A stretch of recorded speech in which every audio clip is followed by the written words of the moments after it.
Hello. Un jour, les dinosaures se sont éteints, et c'est peut-être la raison pour laquelle les mammifères ont pu prendre leur place et donner vie aux humains. Mais que se serait-il passé si les choses s'étaient passées différemment, et que les dinosaures avaient continué à évoluer, inventant l'agriculture, la culture et la langue? Le petit dinosaure maladroit, Arlo, est peureux depuis sa naissance, mais bientôt, il fera une rencontre qui changera sa vie pour toujours. Un brave garçon primitif grimpe sur la clôture de la ferme familiale de dinosaures pour qu'Arlo affronte ses plus grandes peurs. Saura-t-il surmonter ses peurs et devenir quelqu'un qui instille la terreur au lieu de frémir de frayeur?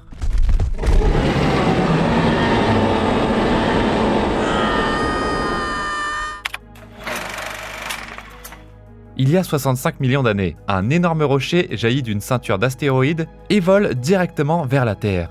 Il se réchauffe en entrant dans l'atmosphère, menaçant toutes les créatures vivantes.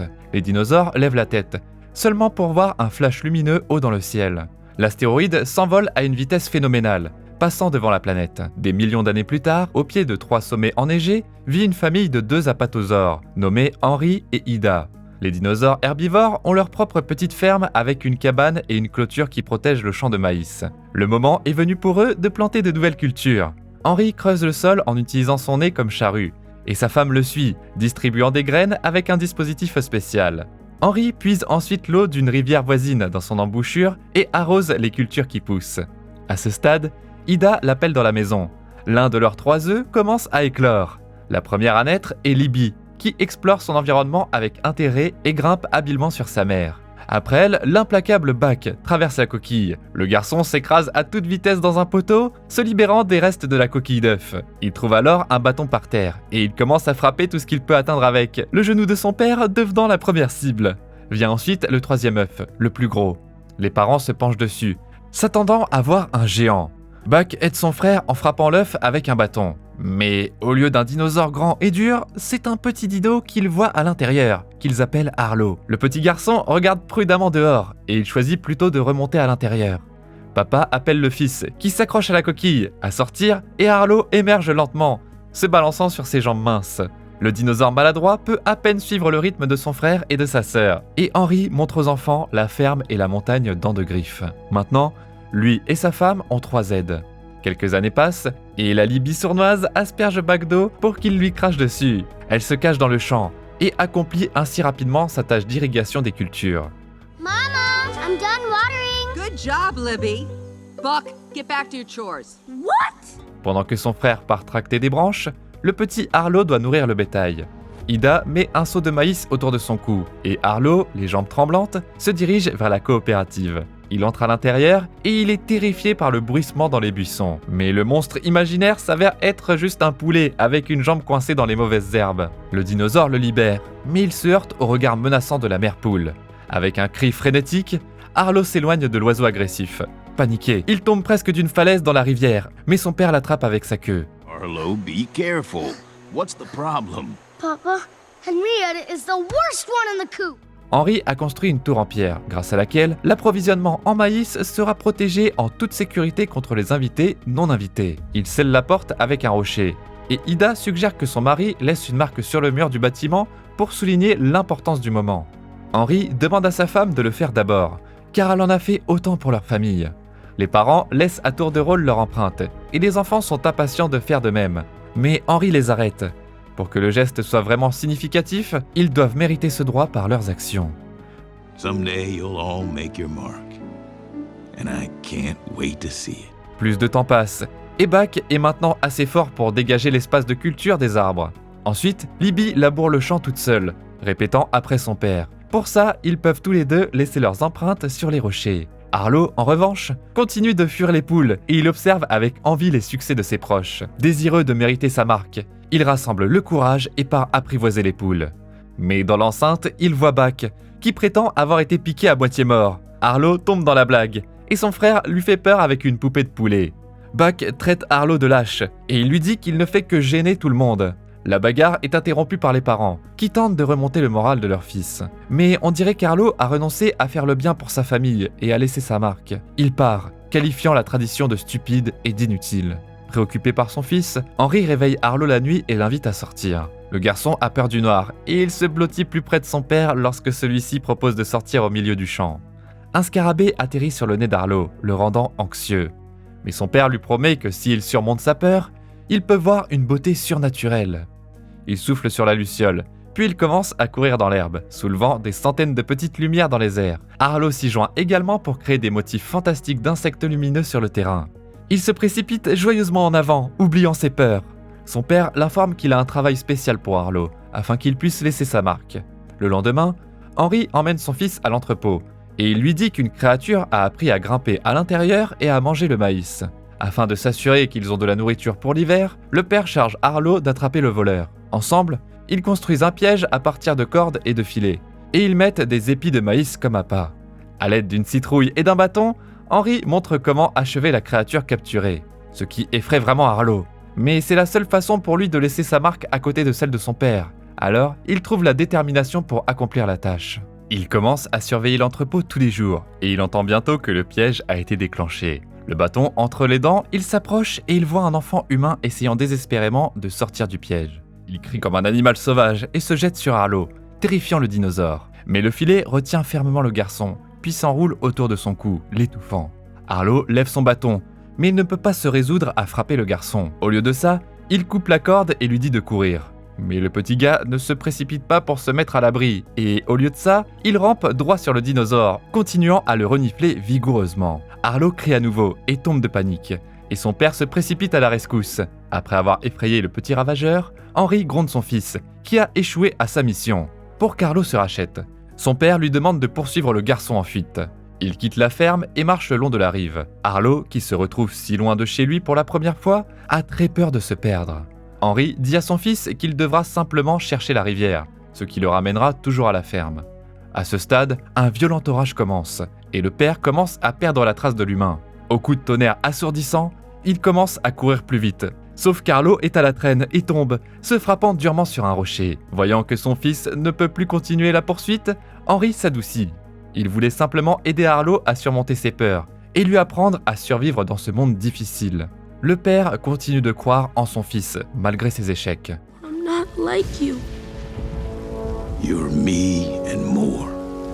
Ensemble, ils font demi-tour, mais au même moment, un glissement de terrain descend la montagne, et la rivière sort de ses rives. Henry remarque une énorme vague qui vient droit sur eux, et il jette Arlo plus haut sur les rochers. Il tente également de monter, mais il glisse sur la falaise mouillée. Un torrent de boue et de rochers engloutit le dinosaure et l'emporte. Arlo, impuissant, n'arrête pas d'appeler son père, mais il n'a pas de réponse. Après avoir enterré son mari, Ida prend en charge les tâches ménagères. Elle tombe d'épuisement, essayant de rassembler suffisamment de provisions avant que le froid hivernal ne s'installe. Le petit Arlo l'aide du mieux qu'il peut, mais sa force ne suffit pas à remplacer son père. Avec tristesse, il regarde la marque qu'Henry a laissée sur l'entrepôt, et il remarque soudainement le mangeur de maïs familier à l'intérieur. Enragé par le garçon insolent, Arlo se précipite après lui. Il blâme le voleur pour la mort de son père, et il perd le contrôle de lui-même, tombant directement dans la rivière avec le garçon sur son nez. Le dinosaure appelle à l'aide, mais personne ne l'entend. Le courant l'emporte loin de chez lui, et le plonge profondément sous l'eau, où Arlo se frappe la tête sur une falaise. Il remonte à la surface, mais perd connaissance. Arlo se réveille sur le rivage. Tout son corps lui fait mal. Il regarde autour de lui et se rend compte qu'il est très loin de chez lui. Essayant d'escalader un rocher pour trouver un itinéraire, il glisse et se cogne à nouveau. Soudainement, il entend un hurlement étrange et il voit le garçon au sommet du rocher. La colère d'Arlo le submerge à nouveau et il parvient finalement à grimper maladroitement pour atteindre son ennemi. Le garçon observe calmement le dinosaure hurlant et il se cache de lui juste à temps. Arlo observe le terrain d'en haut et il est horrifié de constater que le seul point de repère qu'il a, c'est la rivière. Aucune montagne ou ferme, rien à proximité ne lui rappelle sa maison. Il commence à marcher le long de la rive et il a bientôt faim. Remarquant des baies sur une branche haute, il se tient sur un rocher pour les attraper, mais il tombe à nouveau.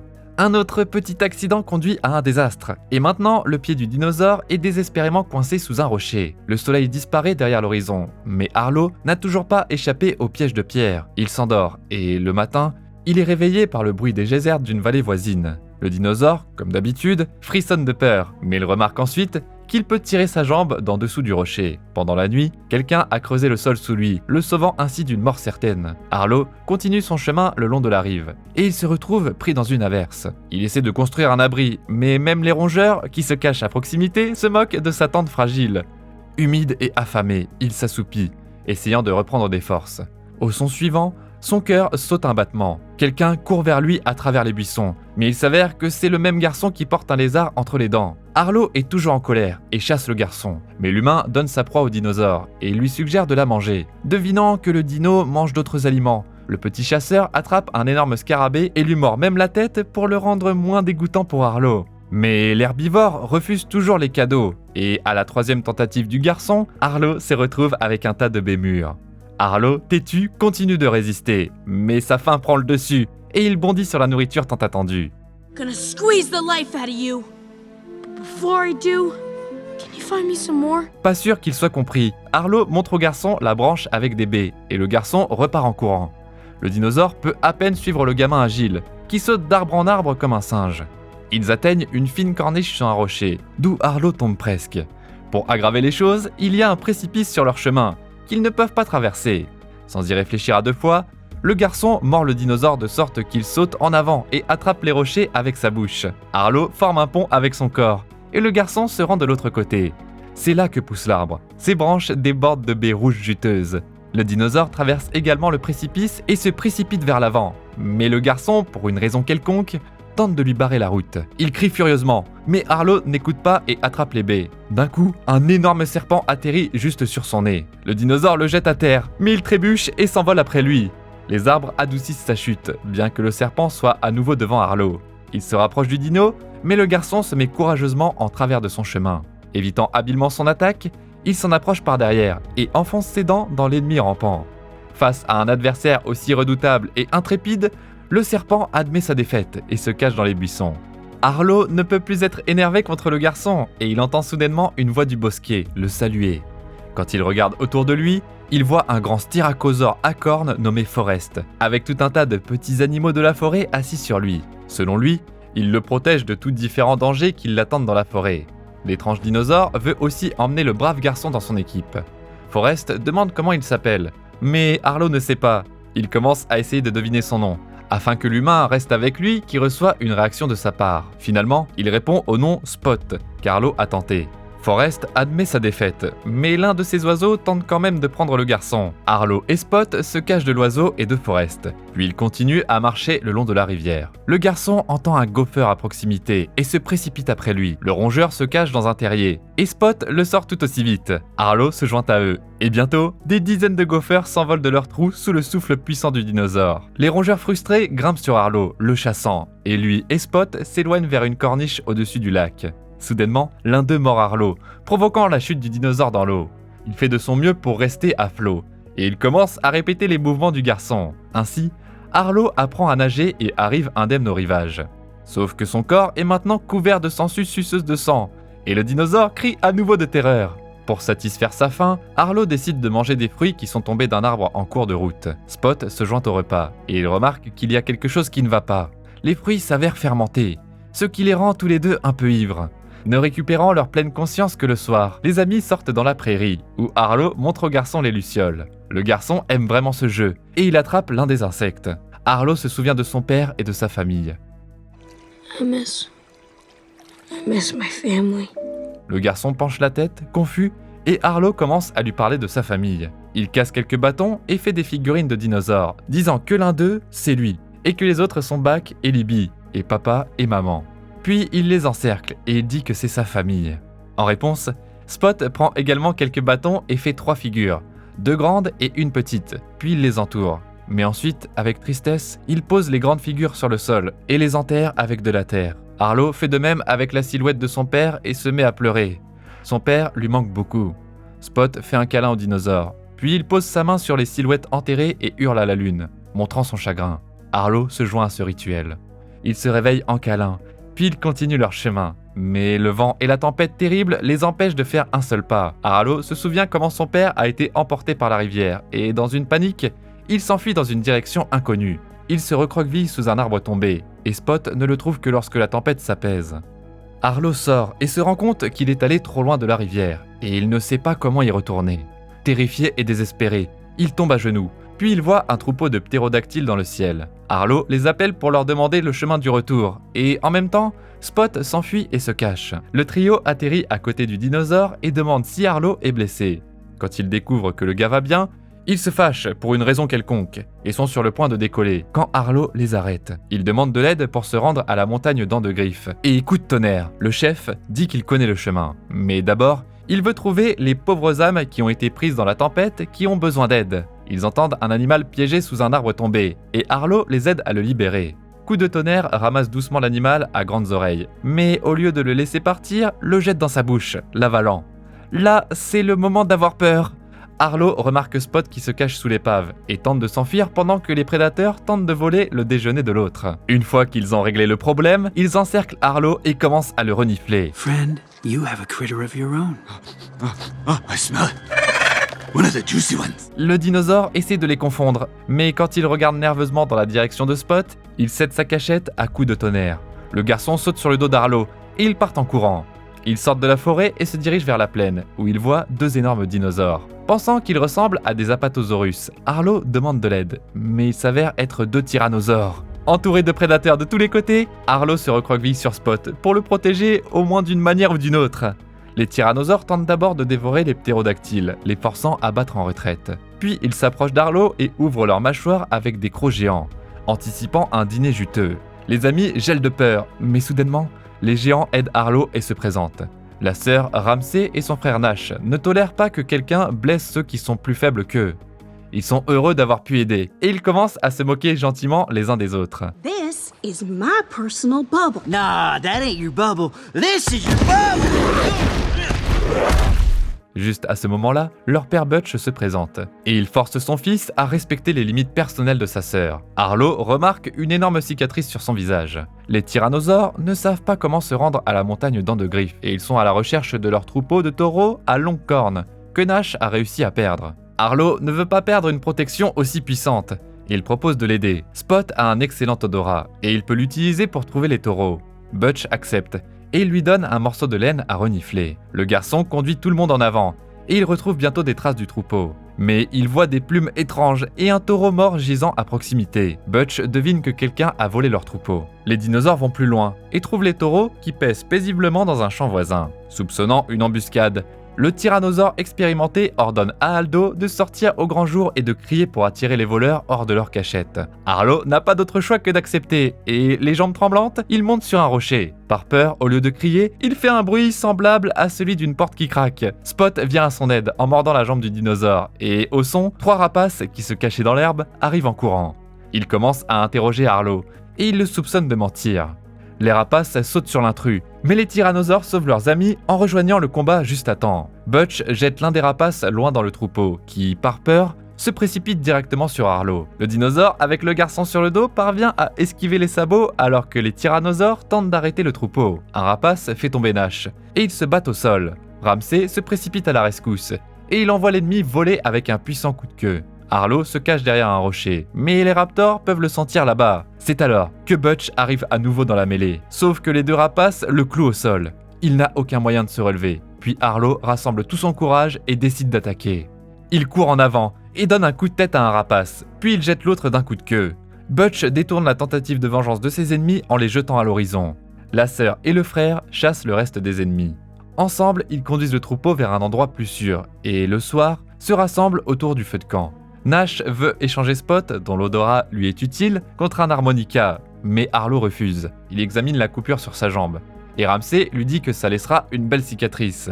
Les tyrannosaures sont très fiers des cicatrices de combat, et Nash commence à raconter comment il a combattu un troupeau de stégosaures, et qu'il ne peut plus sentir les griffes sur l'une de ses jambes depuis. Ramsey, à son tour, raconte comment elle a failli être piétinée par un troupeau de taureaux. En guise de preuve, elle montre sa queue, dont elle a dû mordre le bout pour sortir de sous un rocher et s'échapper. Arlo prend le courage d'interroger Butch sur sa cicatrice. Le dinosaure répond qu'il buvait dans l'étang quand il a vu 3 paires d'yeux dans l'eau. Des crocodiles se sont précipités vers lui, mais il refuse d'être leur dîner, et il a rapidement cassé 2 d'entre eux en 2. In the last one, well, I drowned that croc in my own blood. Les enfants ont la chair de poule, et ils lui demandent de montrer la dent de crocodile logée dans la mâchoire de leur père. Arlo pense à son père, qui n'avait peur de rien non plus. Maintenant, il est temps pour lui de surmonter ses peurs aussi. Mais Butch n'est pas d'accord. Who said I'm not scared? But you took on a croc. And I was scared doing it. Le tyrannosaure répond que seuls ceux qui sont déjà morts n'ont pas peur. Mais tu peux continuer à agir malgré ta peur, et ce n'est qu'à ce moment-là que tu découvres qui tu es vraiment. Là, la première neige tombe du ciel. Arlo dit qu'il doit se dépêcher de rentrer chez lui pour aider sa mère, et ses amis promettent de l'emmener à l'eau. Le matin, les tyrannosaures poussent les taureaux vers l'avant, et Arlo aide courageusement à repousser ceux qui s'égarent vers le troupeau. Puis il remarque au loin les sommets enneigés de la montagne, et il fait ses adieux aux tyrannosaures, qui partent après le troupeau. Avec Spot, il se rapproche de plus en plus de chez eux, profitant des paysages magnifiques. Ensemble, ils laissent échapper un hurlement de joie, et soudainement, quelqu'un leur répond avec le leur. Sur la montagne, ils remarquent un homme qui s'appelle Spot. Le garçon veut rencontrer l'homme, mais Arlo a peur de perdre son ami. Alors il le prend et le porte avec lui. Il lui promet de lui donner de la nourriture et un abri pour qu'ils puissent vivre comme des frères. Bientôt, une tempête arrive, et Arlo est à nouveau surpris par le grondement du tonnerre. Quand il lève les yeux, il voit des ptérodactyles voler au-dessus des nuages. Leurs becs dépassent comme des nageoires de requins. Ils attaquent de tous les côtés, et coup de tonnerre attrape Spot avec ses griffes. Essayant de le récupérer, Arlo tombe de la falaise et s'en mêle désespérément dans les buissons. Il ne peut que regarder comment Spot se fait emporter par les prédateurs. Un rocher tombe sur la tête du dinosaure, et il s'évanouit. En se réveillant, il voit son père devant lui, libérant son fils du fourré. Il fait un câlin à Arlo, et il le conduit silencieusement vers la maison. Arlo est ravi que son père ait survécu, mais il veut d'abord sauver Spot, alors il s'arrête. Henry continue d'avancer, et son fils remarque que son père ne laisse aucune empreinte. Arlo se rend compte que ce n'est que le fruit de son imagination, mais il n'arrête pas de parler de Spot à son père. I blamed him for what happened to you, but it wasn't his fault. Henry répond qu'il a toujours su que son fils surmonterait sa peur et deviendrait aussi courageux que son père.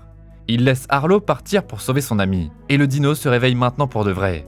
Après être sorti du fourré, il court en avant et appelle le garçon. En entendant la réponse, il trouve le gamin à l'intérieur d'un tronc d'arbre, entouré de ptérodactyles. Arlo combat courageusement les ptérodactyles, mais il le soulève en l'air.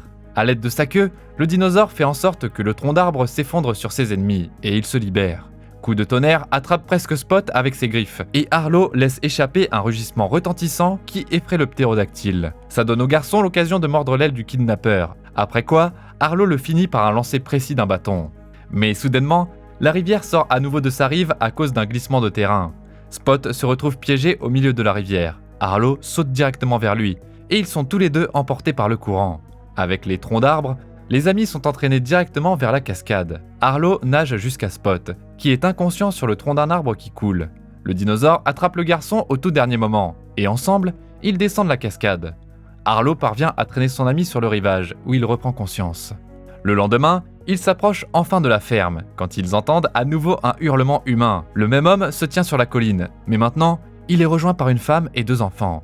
Spot s'approche d'eux, commence à les renifler, et les humains l'étreignent. Le garçon apprécie beaucoup, mais il saute quand même sur le dos d'Arlo pour continuer leur voyage. Au lieu de ça, le dinosaure l'enlève lui-même et pousse le garçon vers les humains. Quand le gamin ne comprend pas ce qui se passe, Arlo dessine un cercle autour d'eux sur le sol. Les amis se font un câlin, et le garçon part avec sa nouvelle famille.